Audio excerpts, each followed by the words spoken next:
Hello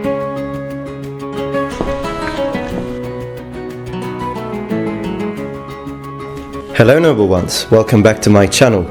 This is the Metatron speaking. Today we're going to talk about Medieval Florence, Firenze medievale.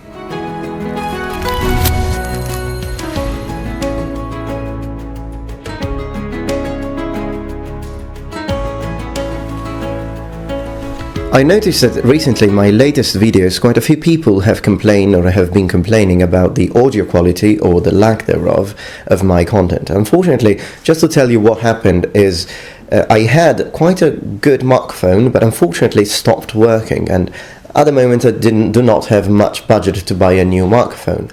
However, I have decided to use some of the funds that I've received on Patreon, and again, thanks to all my patrons for that, to buy better equipment, including a new microphone. I'm actually going to buy the same microphone that Scalogrim is using. As a matter of fact, I have asked him where he got his microphone, and he kindly replied. So I am going to get a microphone which will improve the audio quality of my channel.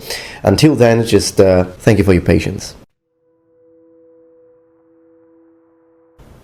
Florence's first settlements were built in 59 BC by former soldiers and veterans who had been allotted new land and territory by Julius Caesar himself. In 62 BC, the town of Florentia was born. As we jump forward in time and we reach the 12th century, we see Florence as a nice town, but not the most important town in Tuscany at all. As a matter of fact, Lucca, Pisa and Siena were much more important. Florence was second to all of these. But we do start seeing a development and a beginning of economic and commercial growth. The guilds of Florence were born, secular corporations that controlled the arts and trade, reselling luxury items and clothing with abusive interest rates in all Europe. Most likely one of the reasons why the church accused Florence merchants of usury. As we move to 1171, however, we see a military alliance between the city of Florence and the city of Pisa against the city of Genoa. However, at the time, going against Genoa also meant going against the emperor of the Holy Roman Empire, Frederick I, and it also meant becoming sworn enemies with the cities of Siena and Lucca. So we have Firenze and Pisa against Siena and Lucca. That's probably one of the reasons why in 1172 to 1175 we have the building of the new city walls, which tripled the city's size. As we finally reach the 1200s, we have the beginning of a new social class, the wealthy merchant. And one of the things that they did, which was politically interesting, is that they started intermarrying and marrying with the old aristocracy in order to cement their power and social influence. Still in 1200, so 13th century, we have the arrival of the mendicant orders, the Franciscans and the Dominicans. The former, being the Franciscans, stationed at the Basilica of Santa Croce, and the latter, being the Dominicans, stationed at the Basilica of Santa Maria Novella. But 1216 is a very famous date for Firenze. We have one of the most famous disputes in history, that between the Guelphs and the Ghibellins, or Guelfi e Ghibellini. The Ghibellini di Firenze were supporters of the German emperor, whereas the Guelfi were supporters of the Pope. So we have two dramatically important, influential people and factions facing each other in the very heart of the town. But this political conflict did not prevent the city's rise to become one of the most prosperous cities in Europe.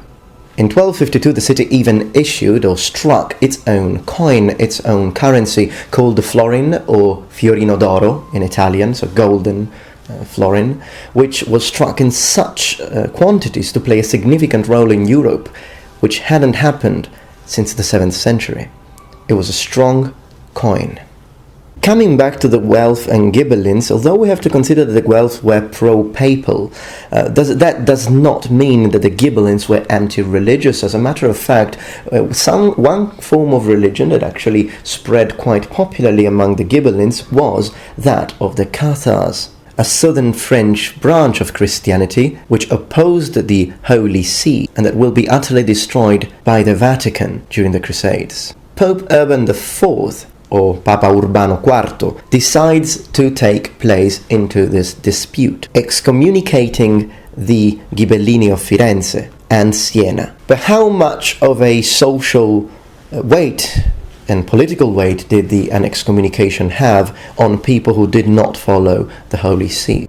It did have a very strong economical result, because in the Middle Ages in Italy, you have to consider that any good Christian didn't need to pay back his debts to a person who had been excommunicated. So you must understand how much of a strong impact such political move had at the time. 1280 is the rise of literature.